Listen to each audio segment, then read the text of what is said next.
Afternoon, everyone. Good afternoon, Shiran. After a break of, I think, several months, we are back to talking about economics and Sri Lanka and system change. Today, I actually have a very interesting topic. The topic is the central bank, the IMF, and economic hitman. I mean, this is one of my oldest collection books from the Occupy Wall Street Library in New York, Manhattan. so, I took so many books from them. That's how I have it. Uh, so some time ago, few weeks ago, the IMF came to Sri Lanka. They said they came to a staff agreement. The term is agreement, but in the central bank in Sinhala they say ekangatave, which is kind of a manipulation of what the true nature of the deal is. And unfortunately for democracy in Sri Lanka, they haven't published or taken any effort, any meaningful or either tokenist effort to publish what the agreement is. I also want to know your reflection on this entire undemocratic setup of the way this staff level agreement was agreed to, and how it is being kept from the people and even the parliament. The parliament is actually the executive on the financial matters, but they have no clue. Not even the cabinet knows what this is. It's a number of bureaucrats in the central bank, in the finance ministry, and the president. I don't even think Dinesh Gunawardene, who's the prime minister, knows what's been agreed to. Is, in my opinion, playing the useful idiot's role at the moment, facilitating this. So there's number of issues, and the other bigger issue, actually two issues. One is that they say whatever this small amount of money, 2.3 billion, no, it is also given to the STR interest rate. So we are even more linked to the US Central Reserve's interest rates, and that will also come if our next year budget is in line and fully compliant to the IMF policy framework that they have proposed or they have imposed. I rather not say imposed, because our collaborators are willingly accepting it. So there's no opposition in the central bank or the finance ministry in that regard. So this is a major issue. Even though Nandalal, the central bank governor, is saying the inflation will stabilize and start to go down next year, it is very clear with this setup, the inflation will continue to go up next year. The economic contraction will continue to contract. I mean, the economy will continue to contract next year. The small and local enterprises will simply disappear. Indirect taxing will, now it's I think 85%. It'll go up to 90 to 95%. And the people with the money, their money and wealth would be untouched. So we are actually trying to save their income and way of life at the expense of the poor, and using a slogan saying, this is for the best of all. But this all doesn't include you or me or the normal people. This is one thing that I want your observation. Secondly, Shiran, a lot of people in Colombo was talking about this independence of the central bank. What does actually this means? Because independent central bank eventually mean, in my view, is giving in to the IMF way of doing business. Because independence for a central bank doesn't mean that central bank is not corrupt and it's actually serving the people of the country or serving the national development policy, whatever policy. Whether we have a policy or not right now, it's a different matter. But the role of the central bank is to facilitate the state, the development of the state, industrialization of the state. But independence of a central bank means eventually we forget all this. We actually serve the international capital interests, So how do you actually see this? One side, you have the collaborators who actually have taken over the public dialogue or public domain in talking about this topic. For them, it's not a problem that it's extremely undemocratic how we actually declared bankruptcy, how we went about it since then, and how we agreed to a so-called IMF staff agreement, how we actually keep it from people and the parliament, most importantly. And secondly, how all this actually have a real nasty impact on the very poor, the most vulnerable in the country. Even the middle class. I mean, they are all suffering because we are trying to fit into a financial framework that never worked in the history of the world. in real life. I mean, they only work in paper. How do you see this, and how do you, for a person who looks at this, Shiran, how do you actually help them to make sense out of this chaos? Right. So I think I'll start from the last question and then move backwards. You might have to remind me what some of the points were. Yes, But yes. like starting with the concept of independent central bank, I don't think that's new. So this was in the talk, like this was being discussed even during the Yahapalana government. That's when they brought the I think it's the Monetary Policy Act to update the central banking laws. And it's not just Sri Lanka. So this has like been a trend for a bunch of developing countries where they've tried to basically divorce money creation, like the policies around money creation, because that's what the central bank ultimately has Yes. some influence on money creation, right? And to divorce that from fiscal policy and industrial policy.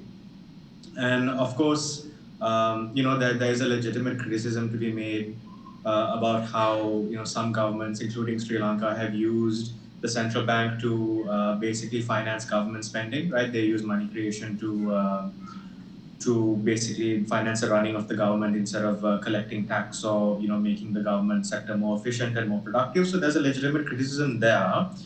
But the fact is that aside from the sort of Anglo, like the British Empire, which industrialized on the basis of expansionism and conquering new territories, right?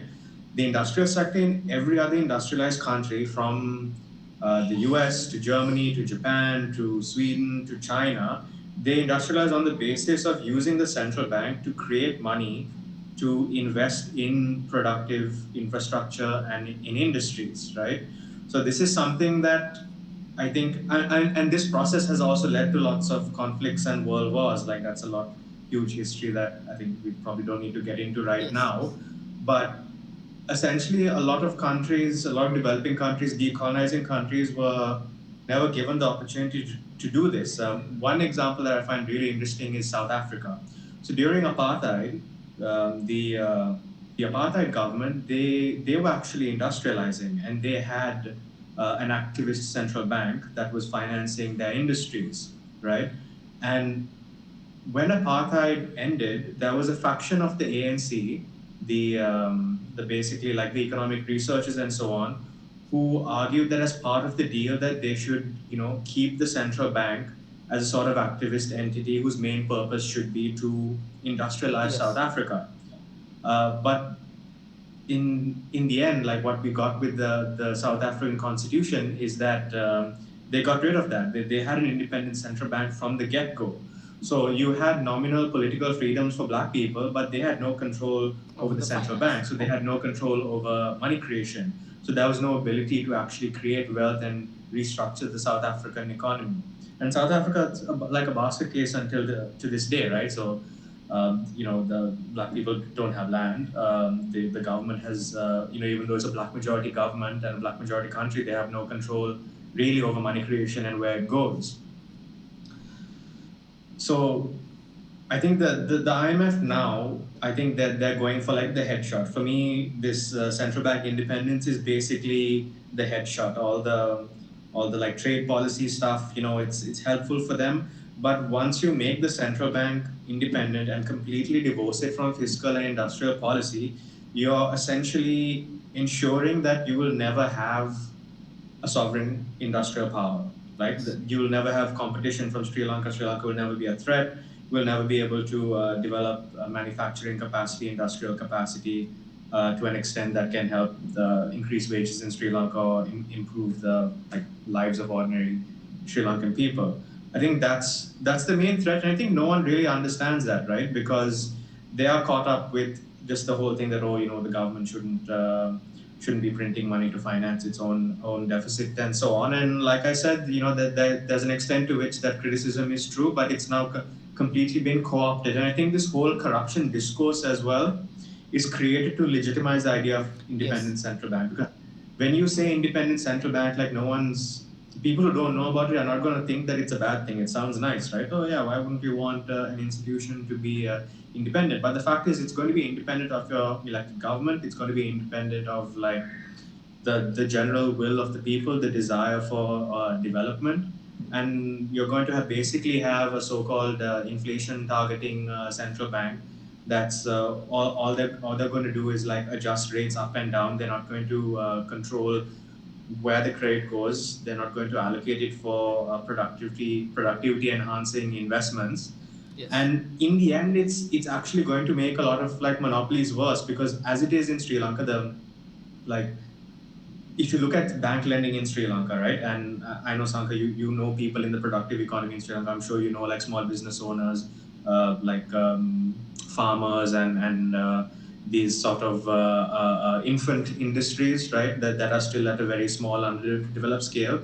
You talk to anyone in these sectors, you know how hard it is to get credit in Sri Lanka at a reasonable rate and Yes. for a long enough time period where you can actually build up your business, right? Yes. The people who get credit in Sri Lanka are landowners and importers, Yes. right? So when you what happens is that when you have an independent central bank and you just let the market decide on where lending is going to go, and the whole banking system is structured towards short-term gains, you are just going to exacerbate this rentier class, right? So you just Yes. have people, lending for real estate, and it's like a pyramid scheme where they're giving loans to add demand for imports or for real estate, and the value of those things goes up, and it's just a cyclical thing until you have a crisis. So this is basically very close to what happened to the US in 2008, Yes. right?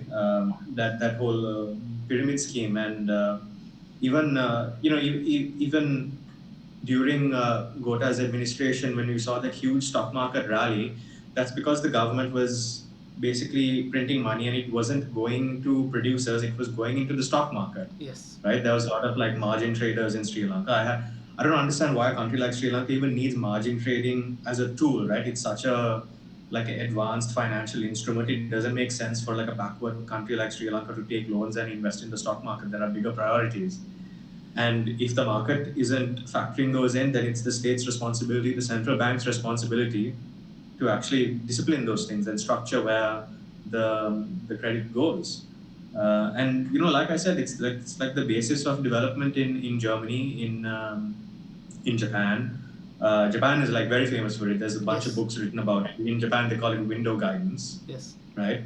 Of course, the way in which it was done in Japan is also in collusion with the Japanese kind of oligarchy. So it was not a completely democratic Yeah, but way of doing.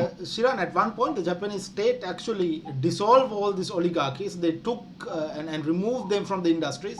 So most of these Yeah. founding families, they went bankrupt, and some were even homeless. The country Mm. actually, the state decides in favor of a national industry instead of a oligarchy driven industry. I mean, it didn't change all that much at the end of the day, but still. Yeah. Yeah.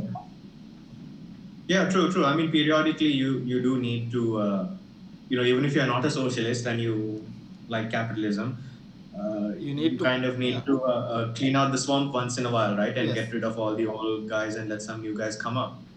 Um, so yeah, I think that this whole thing, and the sad thing is like most of our like populists and nationalists, and even a big chunk of our leftists, whether it's the like JVP Andre crowd or the They are clueless. traditional left, are not so in tuned about these policies and what they actually mean. So it's very hard to mount a cohesive argument and battle against this on like a both a intellectual like an intellectually sound as well as a politically strong movement. Because I actually you're quite spot on there, Shiran. I actually hear from the JEP crowd and the Antare crowd quite a lot. We need an independent central bank. In independent central bank, they seem to not bother check what an independent central bank means. Yeah, no, because like the whole discourse around corruption is honestly, I have met and heard people who literally think that the Rajpaksas were printing money and then putting it in their pockets. I mean, that's just not how the mechanism works, Yes. right?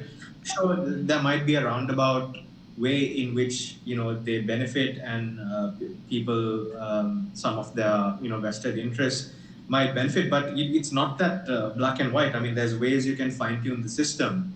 Um, I like to compare central banking to basically the traditional tank system in Sri Lanka, right? So Yes. you The have the tank that Elanga system. yeah. So you have the tank that fills up with water, right? And the job of the sovereign in actually I'm not sure whether it was the sovereign or whether it was the king or the local villages that controlled the It's the release of local water. villages. It's the local It's a villages. local villages, right? Yes. So actually that's more of a democratic system, right? So what you basically you need to know how to harness that water. You need to give water to the dry parts of the land. You need to make sure the parts of the land that already have water are not flooded, right? So the banking system is very similar to that. The only difference is that theoretically there's an unlimited amount of money that you can create when you have fiat currency, Yes. right? So you need to create some sort of system to distribute that credit. So the places that are already flush with credit, like say the import sector or like landowners, don't give them credit. But the places that are dried out, right, that you need to make that fertile, you need to make that productive, that's why you need to let the credit flow to. Yes, I mean, I've told you personally before. I wanted to install this massive solar unit in Sri Lanka. Now the cost have so gone up so much. It costs like 12 million rupees to have the system I need because it's a 40 kilowatt system. It's more profitable to put that money into a fixed deposit in a bank because of the way the central bank is working right now. I mean, this is a glimpse, or it's a small taste of what is to come if the central bank is fully independent, constitutionally speaking. And Yeah. my own glass fabricators, they went bankrupt because they couldn't sustain the aluminium fabricators. My own cousins, my uncles, they are either farmers or small shop or small business owners. They're all struggling. I mean, everyone's relatives, everyone's families, they are linked with this small scale SME businesses in Sri Lanka, in rural and small cities, and they are all struggling because there's no credit. One, whatever credit available is completely inaccessible right now. I actually honestly don't understand why we still don't look at our current economic policy, or the way our economy is structured in a colonization perspective, because we have a huge legacy, huge history, huge heritage when it comes to cottage industries. There are families. I mean, I even did a small video after visiting somewhere in Germany about the knife industry. The best knife factories in the world are all German, but their history is 300 years old, and we have metalworking families who have a history of 2000 years, but we never bothered to actually give them the technology, make credit available for them, give them the management skills. I mean, so many market access things that they could benefit from. We don't bother because it's not posh enough. Posh enough. What is Yeah. posh? What is posh is actually importing something that the upper middle class wants. Whether it's a Lamborghini or a Ferrari, or a leaning apartment complex in the center of Colombo, built on land which otherwise should have gone to social housing. Uh, we don't actually ever focus on this, and right now, even at this crisis, instead of actually looking how we can change the system, we try to make it even more unchangeable, and go as business as usual. I mean, I'm flabbergasted. I'm confused. I don't understand how this Yeah. works. I don't understand how these people's minds work. I think one thing I want your observation, Shiran, the role of certain think tanks and certain groups in Colombo plays in solidifying this draconian financial policy that's been imposed on us by IMF. Because Yanis Varoufakis once said, related to Sri Lanka's crisis a few months ago, that the problem, the IMF policy wins not because of IMF, but because of the support they're getting within the country. And I actually want to get your observations on this, the role of these think tanks funded by the National Endowment of Democracy, the CIA proxy front, and their collaborators, the role of people who used to work for IMF and World Bank, who are now occupying seats, very powerful seats at the central bank as well as the financial ministry. It's a question whether they are serving us or these global institutions or the private lenders. Hmm. I'm not sure what I can say that really hasn't been said before by lots If of people, whether on yes, the left or by like, nationalists. I mean, I can't say to what extent some of these people like they genuinely believe what they believe, because that's just the education they received, the universities they went to. It's the kind of received wisdom, right? If you read these things in your adopted basic identity, university. Sorry. adopted identity, their adopted identity. Yeah. It's basically the adopted identity. I mean, yeah, to an extent is that, but it's fascinating. Like, obviously, I don't want to name names and all, but you know, that in this NGO think tank space, you have the certain people at the top who are from these old, powerful Colombo families, right? Yes, The basic classic colonial comprador class. yes. You can probably, I think you know which ones I might be I referring know, to. I know. Then you have a newer generation, who some of whom come from public education, some of whom come from private schools, right? A mix, who are also like not from those families, but they want to like rise up and fit in with the Colombo crowd Yeah. and all of that. Want to So be you Toya. adopt Want to be want to Toya be class. yeah. Yes. Yeah. So you get that. I mean, if you like, even if you look at our current central bank governor, right? As far as I know, he's not from some old elite family or whatever, No. right? He comes from the Sri Lankan schooling system. Yes. Even someone like W. Vijayawardena is the same. So there's that whole like class dynamic as well, just to like kind of fit in, that you don't want to rock the boat too much. And of course, if you want to get a promotion or whatever in in these big multinational institutions, like, you have to toe the line, Yes. right? Yes. Yes. Ideally, um, to get to that space. I think it's also like just a real failure of like nation building in Sri Lanka, right? So Yes. we have Exactly. we have so many think tanks, right? But I mean, why don't we have? I can't think of a single. Well, I can think of a few, but they're not very active. Like, we don't have many nationally funded think tanks Yes. for policy, for Yes. industrial policy, for trade policy. So even if we have stuff like IPS or the Lakshman Kadrigama Institute, as far as I know, a huge chunk of their following still comes from donors, right? Yes. It doesn't come from the treasury. Then we have stuff like the Hector Kobaya Kadua. Quebec Party. Yeah. Again, those were all really good ideas, but I wonder how to what extent they've just been neglected. We haven't really, there's no Sri Lankan school of political economy, if that makes sense to you, right? Yes. Yes. So, German industry, German development is very much based on the, German legacy of philosophers and government Yeah. administrators. There's a whole bunch of them who have over the years contributed to German ideas of how to run an economy. And it's the same for Japan.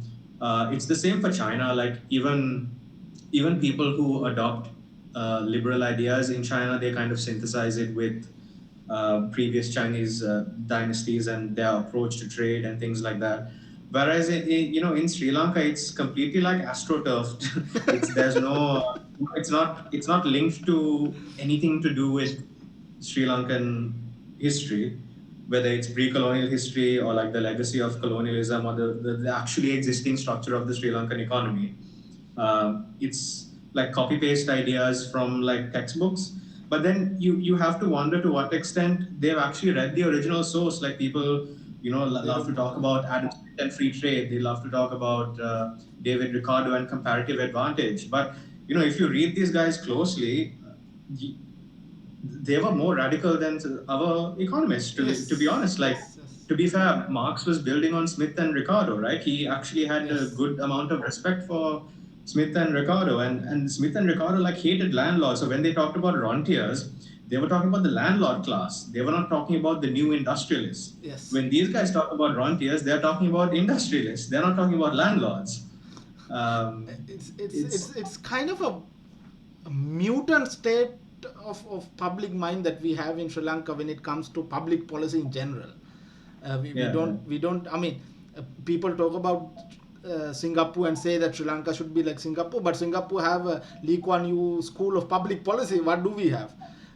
We have a Yeah, yeah. copycat schools of public policy everywhere. Also, the population of Singapore is smaller than the western province of Sri Lanka. Yes, So, what it's does that mean? uncomparable.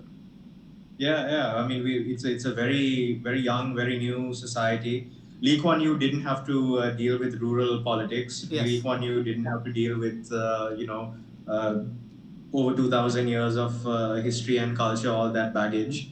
Yeah, I mean it's certainly he also had the benefit getting the support of the US, and he didn't I mean he had no other option but to go with the US, because otherwise he couldn't ensure security from Indonesia, Malaysia, so because he's essentially a de facto part of those countries. So to ensure Sure, his yeah. own independence, he has to go with it, and then there were certain perks that came with that association. Yeah, but I mean, we never take the good stuff from Singapore, right? No, Like no, nobody no, ever talks about Singapore's housing no, policy, no, no, right? no, Like one of no, the no, first no, things no. they did was to, That's not like possible national enough. How can you land. have these rural dogs living in the same complex as is this Toya or wannabe Toya posh people? I mean, Yeah, unimaginable in yeah. Sri Lanka. Unimaginable in Sri Lanka. Yeah, I mean, Unimaginable. and then you have, let's say, someone like Sirima Laberatna, who talks about China, and he talks about China favorably, but his reading of China is completely wrong, Yeah. right? Because he reads China as a success of liberal policies and trade liberalization, which, if you actually like look into it, that's just Not. not the case. Like, first of all, there's no real land market in China, right? All land is publicly owned in Yes. China, technically. There's no private banking system aside from maybe the shadow banking system, right? Money creation and credit is purely in the hands of the government, Yes. right? There are massive SOEs Actually, their that keep. SOEs are more productive than the private companies. Yeah, yeah. Now they are. Now they are. I think there was a time that they weren't, but like that's also the wrong way to look at it, right? Because those SOEs, like in a way, what China was doing is more in line what Smith and Ricardo and Marx had in mind, because the public sector handles all the natural monopolies. So energy, infrastructure, commodity trade, credit, finance, all of those things is handled by the public sector. And we get this wrong idea in Sri Lanka. I mean, I've had debates with some fairly young economists saying like, oh, the only reason China industrializes is they had very cheap labor, so they were exploiting the labor, and we don't want to do that to Sri Lankans. Well, you have to ask why the labor was cheap and why is Sri Lankan labor expensive, Yes. right? Sri Lankan labor is expensive because food is expensive, because one, we don't produce food, and even if we import food, we're constantly at a trade deficit. So our currency is devaluing and we have constant inflation, Yes. right? Because So cheaper labor doesn't mean necessarily a lower quality of life. exactly, yeah. I mean, China is just a low-cost economy because there are no classical rentiers in China. They This were is a country all that literally, sent to yeah, re-education camps. Mao kind of dealt with them, right? Yes. I think he did something to the land also. Like jokes aside, like literally, no, I don't know why, like liberal economists don't appreciate this, but China is, a country without rentiers simply because the state deals with it. Yes. And again, China can manage to be low tax. And we talked about tax earlier, so I wanted to come to this point eventually, where China right now is fairly low tax, right? And they might increase it in some sectors, but I don't think China will ever become a high tax economy simply because the government doesn't need to tax when they can collect the rent from land and finance, right? Yes. You have the exact opposite structure in a lot of the Western countries where you have private monopolies in charge of infrastructure, especially in the neoliberal era, in charge of land and energy. So they're actually collecting rent, right? They're collecting rent, which makes the cost of labor go up, which makes industrial profits go down. And then on top of that, the government is also taxing to maintain their welfare state. So it's quite destructive to the whole production process. Whereas in China, when you have the government in control of natural monopolies, you don't need to tax the industrial sector. You can collect a nominal amount of rent to make sure the state keeps going forward. And that's exactly what we can and should do in a small country like Sri Lanka. We have SOEs, and SOEs can be a massive source of government revenue. Yes. Yes, they're mismanaged. Yes, we need to restructure them. We need to infuse capital somehow. We might have to go for, public-private partnerships and all of that. But under no circumstances should we outright privatize them. Certainly not CEB. Certainly not the petroleum corporation. Yes.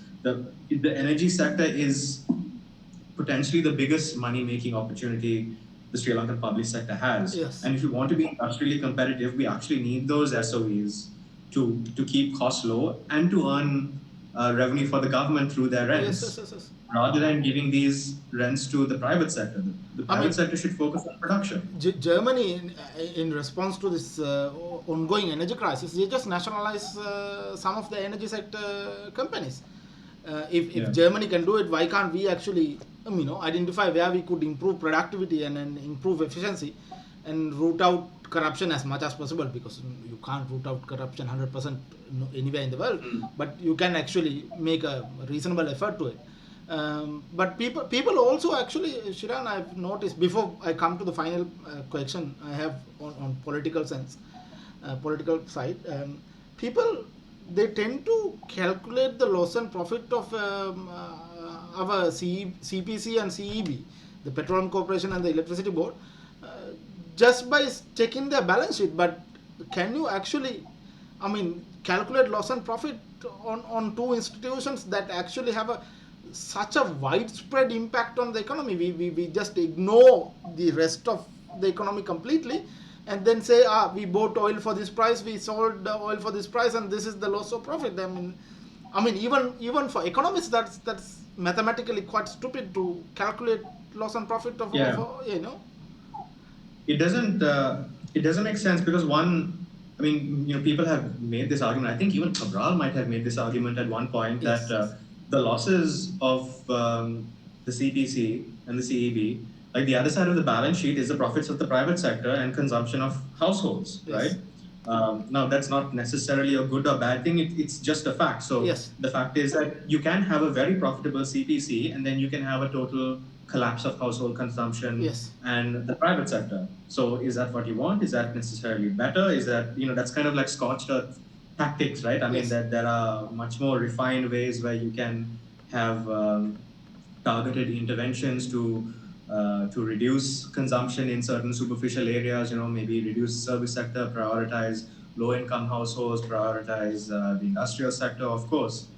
But when you look at it on that level, it's very silly. Like you can easily have a profitable CPC, but that doesn't necessarily mean you're going to have a better and more productive society after that. Yes, I totally agree.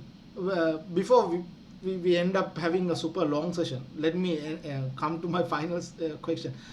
Shiran, people actually ask for system change. No, there was a huge Aragalaya, and it was hijacked, and it ended up in a disaster, and we have now Ranil as the president. But he's less neoliberal than one would expected him to be. I think he's also have to deal with the political reality of the country, and people now seem to expect a general election sometime soon, maybe in few months time, maybe a 1 year time.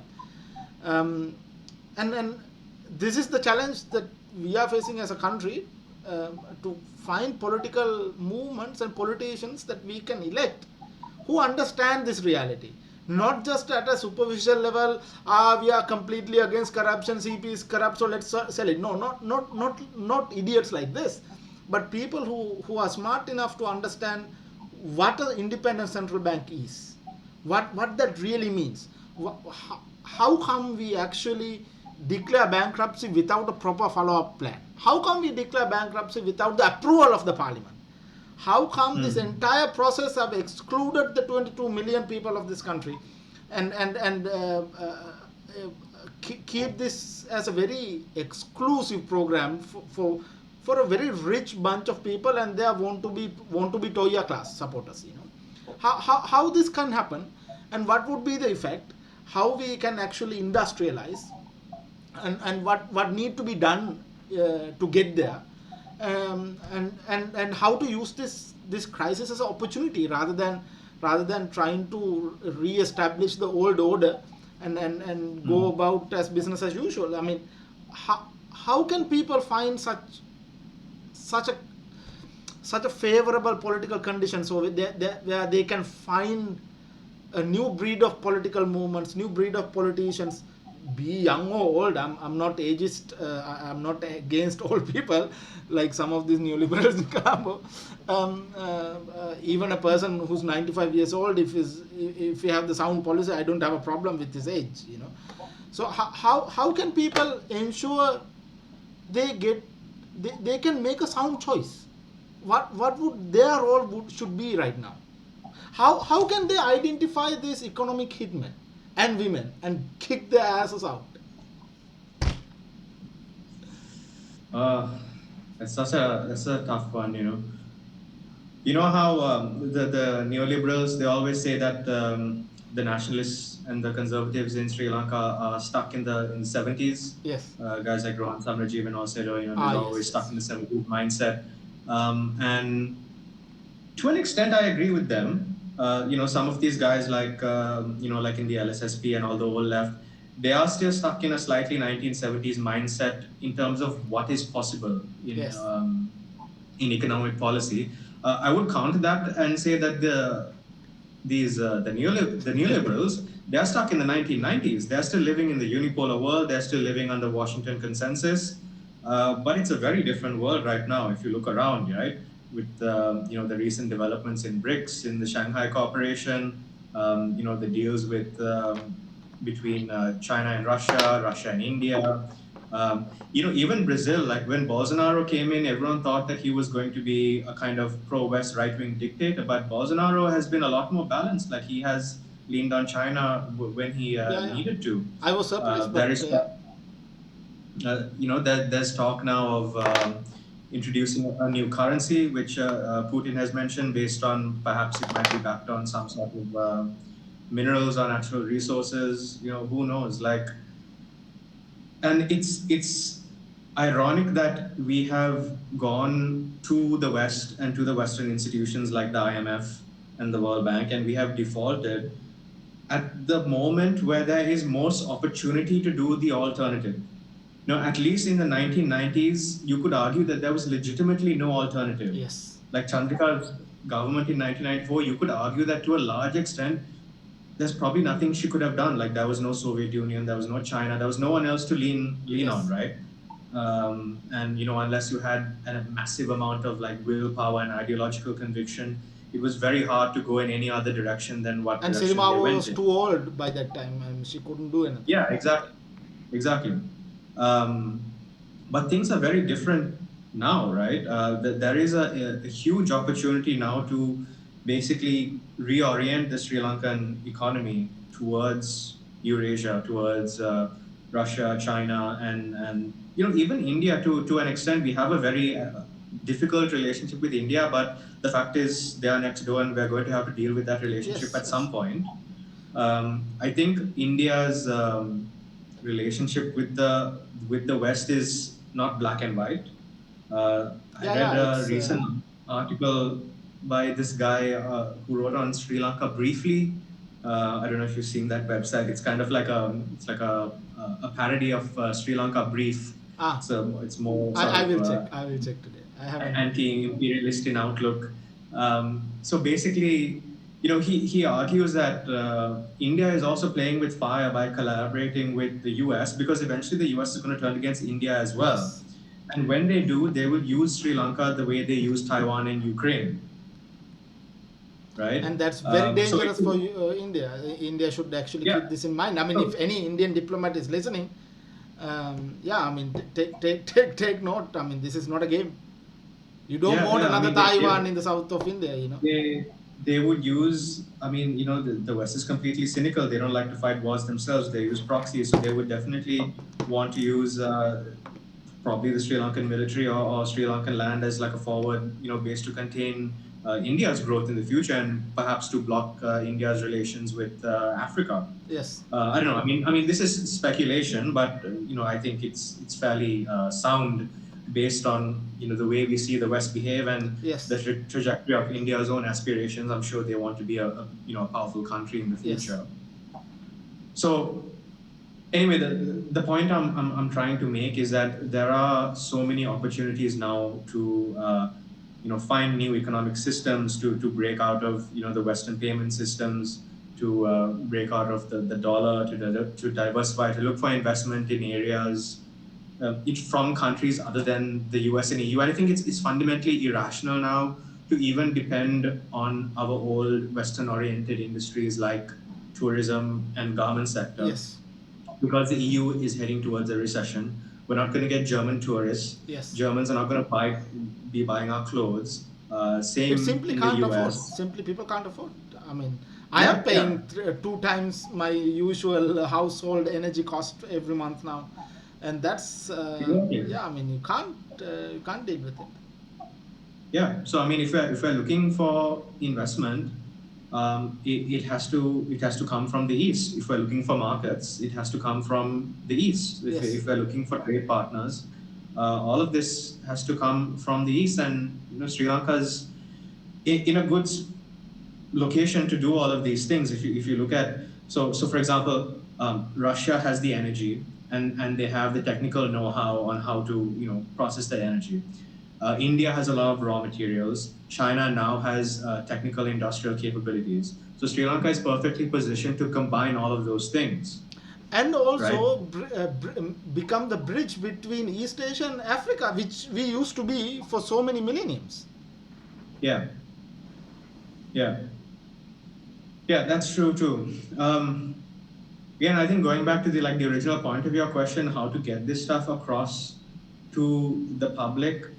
I also don't know. I mean, after the Argalia and stuff, I kind of withdrew from writing and speaking in public and stuff like that, because I'm just trying to figure out what exactly is the pulse of the people in Sri Lanka right now, and how to communicate these ideas. Um, I mean, I think we're still in the beginning of like a new crisis, right? With the Argalia, we just saw the urban Yes. classes rise up. We are yet to see how the rural people are going to It's not going to respond, be and pretty. the It's not going to be pretty. That I can tell you.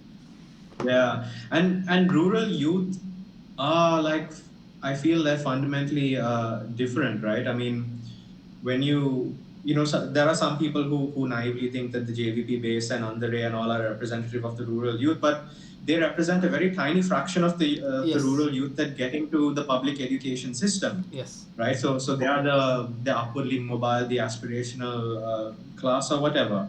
But there's a huge amount of kids who are just completely left out, right? Yes. Who don't get the opportunity to come to Colombo and go to university.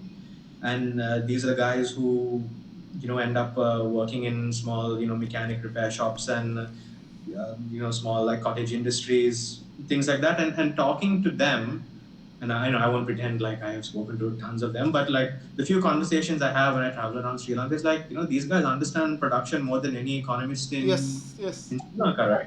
You talk to any you talk to auto mechanic in like Monoragala, that guy will tell you what you need to do to start making engines Yes. in Sri Lanka. Yes. No economist in Columbia University can tell you how to do that, but They know. The most normal people know.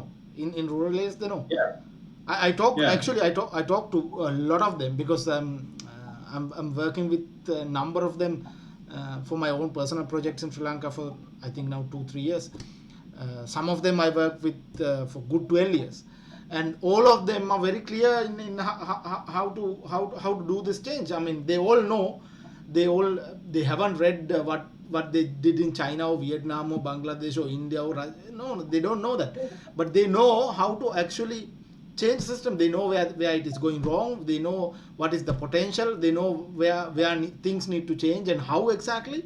But yeah, so in my feeling, I have actually listened to a lot of people who are confused why Sri Lanka, they are still in a kind of a state of confusion, why this crisis is not taken as an opportunity, and why the rural population is being treated in the way they have been treated, and they are confused Mm. why there's no income tax, why there's indirect tax, why the fuel cost. For example, people are asking why diesel prices were not reduced, only the petrol. Um, Mm. so there is a state of confusion, out of disbelief, I feel. And the moment they actually come to a realization what's happening, I don't think that's going to be pretty, because what happened in Goldface is like kind of a sugar coated cake, like to a certain level one might say empty cake, with no nutrition, but nevertheless, it's a cake. But Yeah. you don't get cakes in Monaragala and Badulla and Divulapiti and Gampa, you get pol roti with chili paste, and that's going to be spicy. Yeah. So I hope So yeah, we I hope people who actually understands this, who want to change, actually come into politics, and people also, the ordinary people, try to understand the phenomena, the theories behind the real nasty works being that done behind the scene.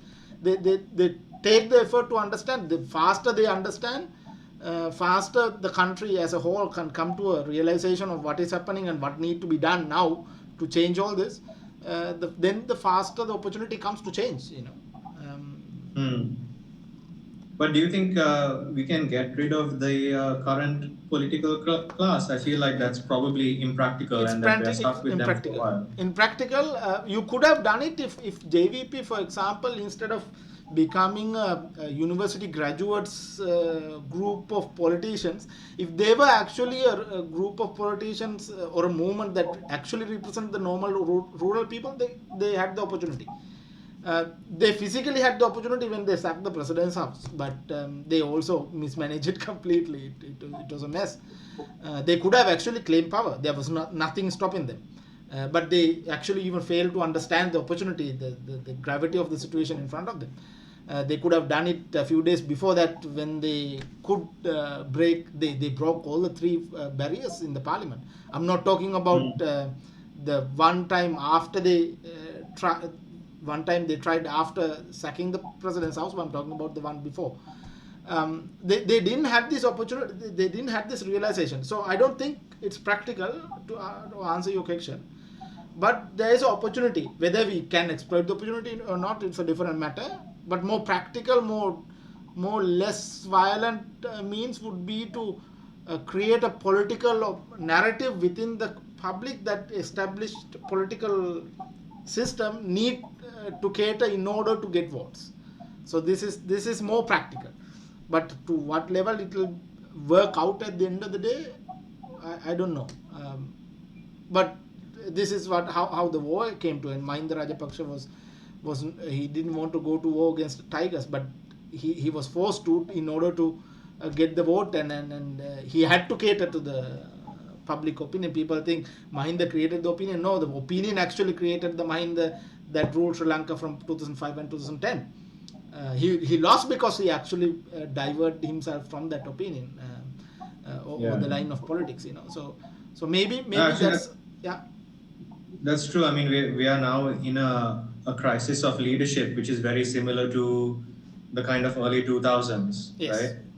So I think we'll probably see in the next 5 to 10 years who will come out of this because, like you said, it's not the person that creates the movement, right? So the movement will create Yes. some new, probably knowing Sri Lanka, some rural populist will come up in the next couple Yes. of years. Yeah, that's certain. That's certain.